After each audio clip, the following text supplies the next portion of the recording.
Setelah lewat 2 tahun lamanya, bermimpilah Firaun bahwa ia berdiri di tepi sungai Nil. Tampaklah dari sungai Nil itu keluar 7 ekor lembu yang indah bangunnya dan gemuk badannya, lalu memakan rumput yang di tepi sungai itu. Kemudian tampaklah juga 7 ekor lembu yang lain yang keluar dari dalam sungai Nil itu, buruk bangunnya dan kurus badannya, lalu berdiri di samping lembu-lembu yang tadi, di tepi sungai itu. Lembu-lembu yang buruk bangunnya dan kurus badannya itu memakan ke-7 ekor lembu yang indah bangunnya dan gemuk itu. Lalu terjagalah Firaun. Setelah itu tertidur pulalah ia dan bermimpi kedua kalinya. Tampak timbul dari satu tangkai 7 bulir gandum yang bernas dan baik. Tetapi kemudian, tampaklah juga tumbuh 7 bulir gandum yang kurus dan layu oleh angin timur. Bulir yang kurus itu menelan ke-7 bulir yang bernas dan berisi tadi. Lalu, terjagalah Firaun. Agaknya ia bermimpi. Pada waktu pagi, gelisahlah hatinya. Lalu disuruhnyalah memanggil semua ahli dan semua orang berilmu di Mesir. Firaun menceritakan mimpinya kepada mereka, tetapi seorang pun tidak ada yang dapat mengartikannya kepadanya. Lalu berkatalah kepala juru minuman kepada Firaun, "Hari ini aku merasa perlu menyebutkan kesalahanku yang dahulu. Waktu itu tuanku Firaun murka kepada pegawai-pegawainya dan menahan aku dalam rumah pengawal istana, beserta dengan kepala juru roti. Pada satu malam juga kami bermimpi.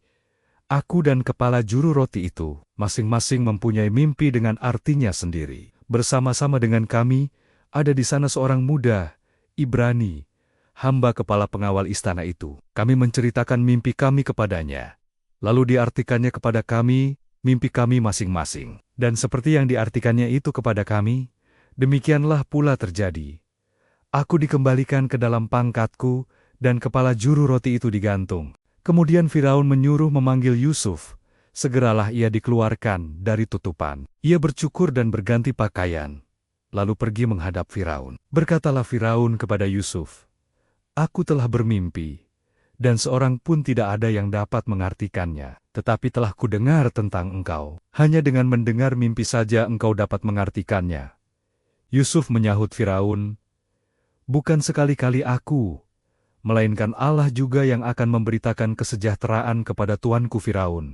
Lalu berkatalah Firaun kepada Yusuf, "Dalam mimpiku itu, aku berdiri di tepi sungai Nil. Lalu tampaklah dari sungai Nil itu keluar 7 ekor lembu yang gemuk badannya dan indah bentuknya, dan makan rumput yang di tepi sungai itu. Tetapi kemudian tampaklah juga keluar 7 ekor lembu yang lain.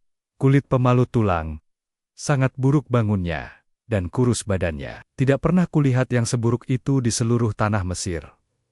Lembu yang kurus dan buruk itu memakan ke-7 ekor lembu gemuk yang mula-mula. Lembu-lembu ini masuk ke dalam perutnya. Tetapi walaupun telah masuk ke dalam perutnya, tidaklah kelihatan sedikit pun tandanya. Bangunnya tetap sama buruknya seperti semula. Lalu terjagalah aku. Selanjutnya dalam mimpiku itu, kulihat timbul dari satu tangkai 7 bulir gandum yang berisi dan baik. Tetapi kemudian, tampaklah juga tumbuh 7 bulir yang kering, kurus dan layu oleh angin timur. Bulir yang kurus itu memakan ke-7 bulir yang baik tadi. Telah kuceritakan hal ini kepada semua ahli, tetapi seorang pun tidak ada yang dapat menerangkannya kepadaku." Lalu kata Yusuf kepada Firaun, "Kedua mimpi tuanku Firaun itu sama. Allah telah memberitahukan kepada tuanku Firaun apa yang hendak dilakukannya. Ke-7 ekor lembu yang baik itu ialah 7 tahun.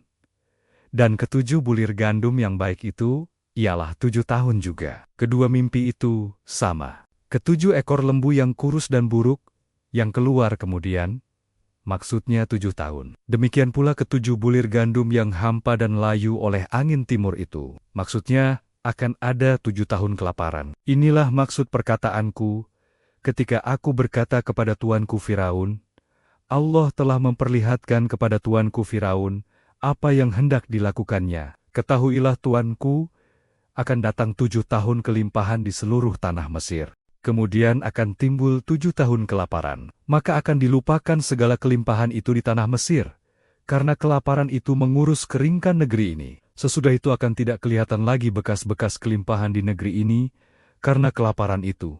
Sebab sangat hebatnya kelaparan itu. Sampai 2 kali mimpi itu diulangi, Bagi tuanku Firaun berarti, hal itu telah ditetapkan oleh Allah, dan Allah akan segera melakukannya. Oleh sebab itu, baiklah tuanku Firaun mencari seorang yang berakal budi dan bijaksana, dan mengangkatnya menjadi kuasa atas tanah Mesir. Baiklah juga tuanku Firaun berbuat begini, yakni menempatkan penilik atas negeri ini, dan dalam ke-7 tahun kelimpahan itu memungut 1/5 dari hasil tanah Mesir. Mereka harus mengumpulkan segala bahan makanan dalam tahun-tahun baik yang akan datang ini, dan di bawah kuasa tuanku Firaun, menimbun gandum di kota-kota sebagai bahan makanan, serta menyimpannya. Demikianlah segala bahan makanan itu menjadi persediaan untuk negeri ini dalam ke-7 tahun kelaparan yang akan terjadi di tanah Mesir, supaya negeri ini jangan binasa karena kelaparan itu. Usul itu dipandang baik oleh Firaun dan oleh semua pegawainya. Lalu berkatalah Firaun kepada para pegawainya, "Mungkinkah kita mendapat orang seperti ini, seorang yang penuh dengan roh Allah?" Kata Firaun kepada Yusuf, "Oleh karena Allah telah memberitahukan semuanya ini kepadamu, tidaklah ada orang yang demikian berakal budi dan bijaksana seperti engkau. Engkaulah menjadi kuasa atas istanaku, dan kepada perintahmu seluruh rakyatku akan taat. Hanya takhta inilah kelebihanku daripadamu." Selanjutnya Firaun berkata kepada Yusuf, "Dengan ini aku melantik engkau menjadi kuasa atas seluruh tanah Mesir." Sesudah itu Firaun menanggalkan cincin meterainya dari jarinya, dan mengenakannya pada jari Yusuf. Dipakai-Nyalah kepada Yusuf pakaian daripada kain halus, dan digantungkannya kalung emas pada lehernya. Lalu Firaun menyuruh menaikkan Yusuf dalam keretanya yang kedua, dan berserulah orang di hadapan Yusuf, "Hormat!" Demikianlah Yusuf dilantik oleh Firaun menjadi kuasa atas seluruh tanah Mesir. Berkatalah Firaun kepada Yusuf, "Akulah Firaun, tetapi dengan tidak setahumu, seorang pun tidak boleh bergerak di seluruh tanah Mesir." Lalu Firaun menamai Yusuf Zofnat Paaneah, serta memberikan Asnat, anak Potifera, imam Dion, kepadanya menjadi istrinya. Demikianlah Yusuf muncul sebagai kuasa atas seluruh tanah Mesir. Yusuf berumur 30 tahun ketika ia menghadap Firaun, raja Mesir itu. Maka pergilah Yusuf dari depan Firaun. Lalu dikelilinginya seluruh tanah Mesir. Tanah itu mengeluarkan hasil bertumpuk-tumpuk dalam ke-7 tahun kelimpahan itu. Maka Yusuf mengumpulkan segala bahan makanan ke-7 tahun kelimpahan yang ada di tanah Mesir, lalu disimpannya di kota-kota. Hasil daerah sekitar tiap-tiap kota disimpan di dalam kota itu. Demikianlah Yusuf menimbun gandum seperti pasir di laut, sangat banyak, sehingga orang berhenti menghitungnya, karena memang tidak terhitung. Sebelum datang tahun kelaparan itu, lahirlah bagi Yusuf 2 orang anak laki-laki, yang dilahirkan oleh Asnat, anak Potifera, imam Dion. Yusuf memberi nama Manasye kepada anak sulungnya itu, sebab katanya, "Allah telah membuat aku lupa sama sekali kepada kesukaranku dan kepada rumah bapakku." Dan kepada anaknya yang kedua diberinya nama Efraim. Sebab, katanya, "Allah membuat aku mendapat anak dalam negeri kesengsaraanku." Setelah lewat ke-7 tahun kelimpahan yang ada di tanah Mesir itu, mulailah datang 7 tahun kelaparan. Seperti yang telah dikatakan Yusuf, dalam segala negeri ada kelaparan, tetapi di seluruh negeri Mesir ada roti. Ketika seluruh negeri Mesir menderita kelaparan, dan rakyat berteriak meminta roti kepada Firaun, berkatalah Firaun kepada semua orang Mesir, "Pergilah kepada Yusuf, perbuatlah apa yang akan dikatakannya kepadamu." Kelaparan itu merajalela di seluruh bumi. Maka Yusuf membuka segala lumbung dan menjual gandum kepada orang Mesir. Sebab makin hebat kelaparan itu di tanah Mesir, juga dari seluruh bumi, datanglah orang ke Mesir untuk membeli gandum dari Yusuf. Sebab hebat kelaparan itu di seluruh bumi. Setelah Yakub mendapat kabar bahwa ada gandum di Mesir, berkatalah ia kepada anak-anaknya, "Mengapa kamu berpandang-pandangan saja?" Lagi katanya, "Telah kudengar bahwa ada gandum di Mesir. Pergilah ke sana, dan belilah gandum di sana untuk kita, supaya kita tetap hidup dan jangan mati." Lalu pergilah 10 orang saudara Yusuf untuk membeli gandum di Mesir. Tetapi Yakub tidak membiarkan Benyamin, adik Yusuf, pergi bersama-sama dengan saudara-saudaranya. Sebab pikirnya, jangan-jangan ia ditimpa kecelakaan nanti. Jadi di antara orang yang datang membeli gandum, terdapatlah juga anak-anak Israel, sebab ada kelaparan di tanah Kanaan. Sementara itu Yusuf telah menjadi mangku bumi di negeri itu. Dialah yang menjual gandum kepada seluruh rakyat negeri itu. Jadi ketika saudara-saudara Yusuf datang, kepadanya lah mereka menghadap dan sujud, dengan mukanya sampai ke tanah. Ketika Yusuf melihat saudara-saudaranya, segeralah mereka dikenalnya, tetapi ia berlaku seolah-olah ia seorang asing kepada mereka. Ia menegur mereka dengan membentak, katanya, "Dari mana kamu?" Jawab mereka, "Dari tanah Kanaan, untuk membeli bahan makanan." Memang Yusuf mengenal saudara-saudaranya itu, tetapi dia tidak dikenal mereka. Lalu teringatlah Yusuf akan mimpi-mimpinya tentang mereka. Berkatalah ia kepada mereka, "Kamu ini pengintai. Kamu datang untuk melihat-lihat di mana negeri ini tidak dijaga." Tetapi jawab mereka, "Tidak, tuanku, hanyalah untuk membeli bahan makanan hamba-hambamu ini datang. Kami ini sekalian anak dari satu ayah. Kami ini orang jujur, hamba-hambamu ini bukanlah pengintai." Tetapi ia berkata kepada mereka, "Tidak, kamu datang untuk melihat-lihat di mana negeri ini tidak dijaga." Lalu jawab mereka, "Hamba-hambamu ini 12 orang, kami bersaudara, anak dari satu ayah di tanah Kanaan. Tetapi yang bungsu sekarang ada pada ayah kami, dan seorang sudah tidak ada lagi." Lalu kata Yusuf kepada mereka, "Sudahlah, seperti telah kukatakan kepadamu tadi. Kamu ini pengintai. Dalam hal ini juga kamu harus diuji. Demi hidup Firaun, kamu tidak akan pergi dari sini. Jika saudaramu yang bungsu itu tidak datang kemari, suruhlah seorang daripadamu untuk menjemput adikmu itu.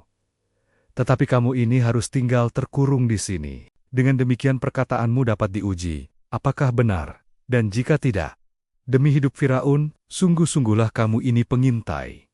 Dan dimasukannyalah mereka bersama-sama ke dalam tahanan 3 hari lamanya. Pada hari yang ketiga berkatalah Yusuf kepada mereka, "Buatlah begini, maka kamu akan tetap hidup. Aku takut akan Allah. Jika kamu orang jujur, biarkanlah dari kamu bersaudara tinggal seorang terkurung dalam rumah tahanan. Tetapi pergilah kamu, bawalah gandum untuk meredakan lapar seisi rumahmu. Tetapi saudaramu yang bungsu itu haruslah kamu bawa kepadaku, supaya perkataanmu itu ternyata benar, dan kamu jangan mati." Demikianlah diperbuat mereka. Mereka berkata seorang kepada yang lain, "Betul-betullah, kita menanggung akibat dosa kita terhadap adik kita itu. Bukankah kita melihat bagaimana sesak hatinya ketika ia memohon belas kasihan kepada kita, tetapi kita tidak mendengarkan permohonannya. Itulah sebabnya kesesakan ini menimpa kita." Lalu Ruben menjawab mereka, "Bukankah dahulu kukatakan kepadamu, janganlah kamu berbuat dosa terhadap anak itu, tetapi kamu tidak mendengarkan perkataanku. Sekarang darahnya dituntut daripada kita." Tetapi mereka tidak tahu bahwa Yusuf mengerti perkataan mereka, sebab mereka memakai seorang juru bahasa. Maka Yusuf mengundurkan diri dari mereka, lalu menangis. Kemudian ia kembali kepada mereka dan berkata-kata dengan mereka. Ia mengambil Simeon dari antara mereka, lalu disuruh belenggu di depan mata mereka. Sesudah itu Yusuf memerintahkan bahwa tempat gandum mereka akan diisi dengan gandum, dan bahwa uang mereka masing-masing akan dikembalikan ke dalam karungnya, serta bekal mereka di jalan akan diberikan kepada mereka. Demikianlah dilakukan orang kepada mereka itu. Sesudah itu mereka pun memuat gandum itu ke atas keledai mereka, lalu berangkat dari situ. Ketika seorang membuka karungnya untuk memberi makan keledainya di tempat bermalam, dilihatnyalah uangnya ada di dalam mulut karungnya. Katanya kepada saudara-saudaranya, "Uangku dikembalikan. Lihat, ada dalam karungku." Lalu hati mereka menjadi tawar, dan mereka berpandang-pandangan dengan gemetar, serta berkata, "Apakah juga yang diperbuat Allah terhadap kita?" Ketika mereka sampai kepada Yakub, ayah mereka di tanah Kanaan, mereka menceritakan segala sesuatu yang dialaminya. Katanya, "Orang itu, yakni yang menjadi tuan atas negeri itu, telah menegur kami dengan membentak dan memperlakukan kami sebagai pengintai negeri itu. Tetapi kata kami kepadanya, kami orang jujur, kami bukan pengintai. Kami 12 orang bersaudara, anak-anak ayah kami. Seorang sudah tidak ada lagi, dan yang bungsu ada sekarang pada ayah kami, di tanah Kanaan. Lalu kata orang itu, yakni yang menjadi tuan atas negeri itu kepada kami, dari hal ini aku akan tahu, apakah kamu orang jujur. Dari kamu bersaudara, haruslah kamu tinggalkan seorang padaku. Kemudian bawalah gandum, untuk meredakan lapar seisi rumahmu, dan pergilah. Lalu bawalah kepadaku saudaramu yang bungsu itu, maka aku akan tahu bahwa kamu bukan pengintai, tetapi orang jujur. Dan aku akan mengembalikan saudaramu itu kepadamu. Dan bolehlah kamu menjalani negeri ini dengan bebas. Ketika mereka mengosongkan karungnya, tampaklah ada pundi-pundi uang masing-masing dalam karungnya. Dan ketika mereka beserta ayah mereka melihat pundi-pundi uang itu, ketakutanlah mereka. Dan Yakub, ayah mereka, berkata kepadanya, kamu membuat aku kehilangan anak-anakku. Yusuf tidak ada lagi, dan Simeon tidak ada lagi. Sekarang Benyamin pun hendak kamu bawa juga. Aku inilah yang menanggung segala-galanya itu. Lalu berkatalah Ruben kepada ayahnya, kedua anakku laki-laki, boleh engkau bunuh. Jika ia tidak kubawa kepadamu, serahkanlah dia ke dalam tanganku, maka dia akan kubawa kembali kepadamu.